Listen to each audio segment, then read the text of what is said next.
present George Edwards in Frankenstein.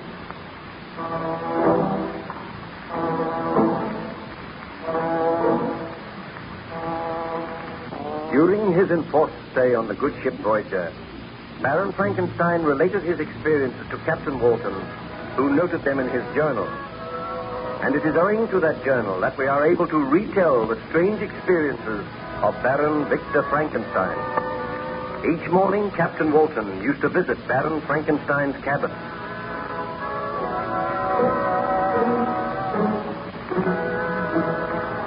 Good morning to you, Captain Walton. Good morning, Baron Frankenstein. Did you look over the notes which I have made in my journal? I did. They form a very graphic and remarkable story.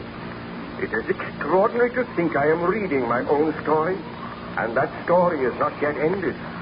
Somewhere outside, the foul monster of my creation still wanders at large, waiting to wreak his evil vengeance on all who stand in his path.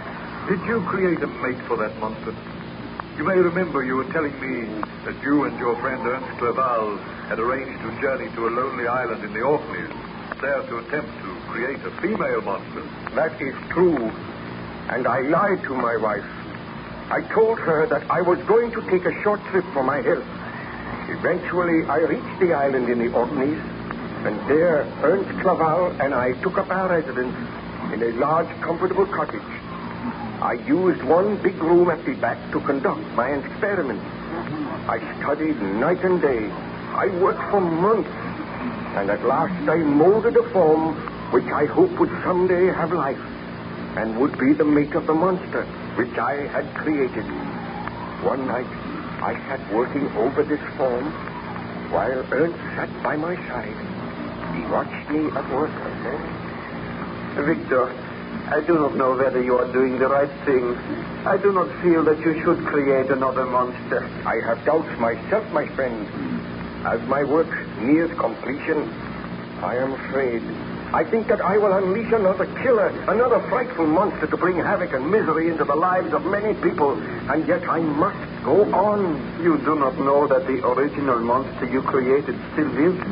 He may have died by now, and if you continue with this work, you may have to destroy it. Sometimes I feel that the monster which I created will destroy me. Oh, you should not think of those things.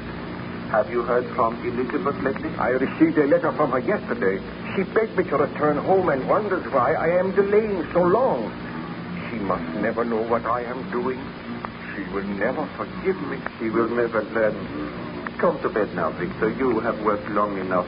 You look tired and ill. I am tired and ill, but I cannot leave my work at present.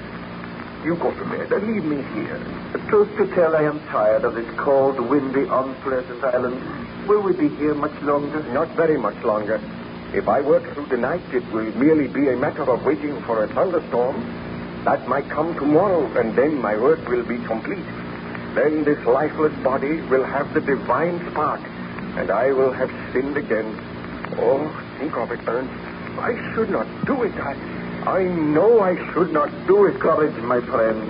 It is not too late to destroy the body. Go, leave me. I must think. And I must work on and on, working for the monster which I created. You will be all right here? Of course. Why not? Oh, very well, my friend. I will bid you good night. A moment. Oh, what was that? Oh, the casement window flew open. The force of the wind must have blown it open. Strange.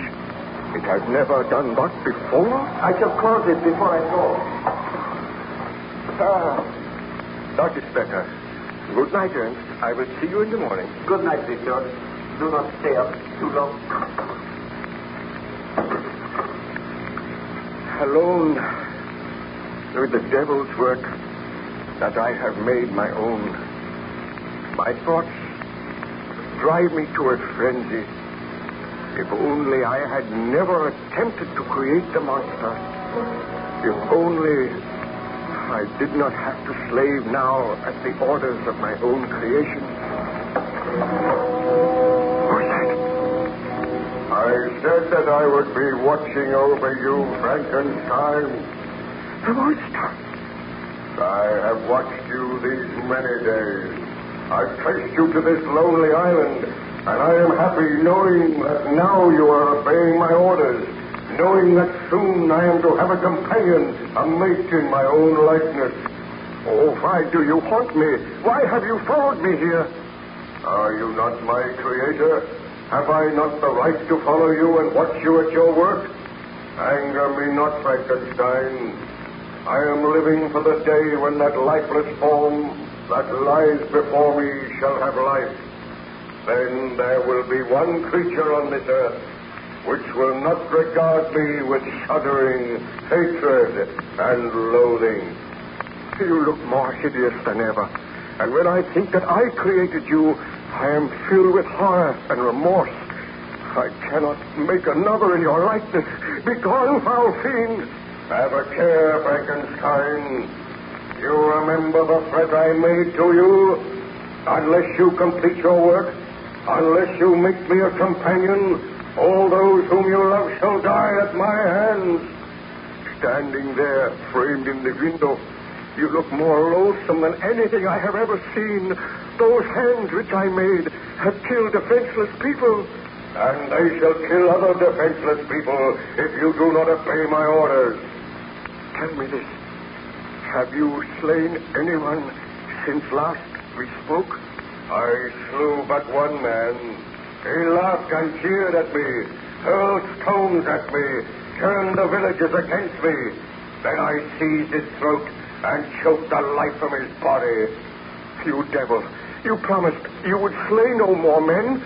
Have you the right to command me? Am I not your creator? Did you not swear to me that if I carried out your orders, there would be no further murders? Sometimes a desire comes upon me to kill. I cannot resist that desire, but proceed with your work, Frankenstein. I like to watch you.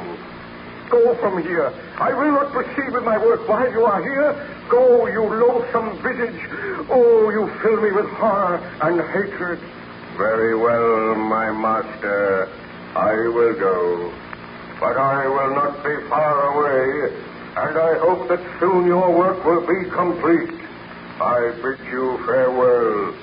We shall meet again.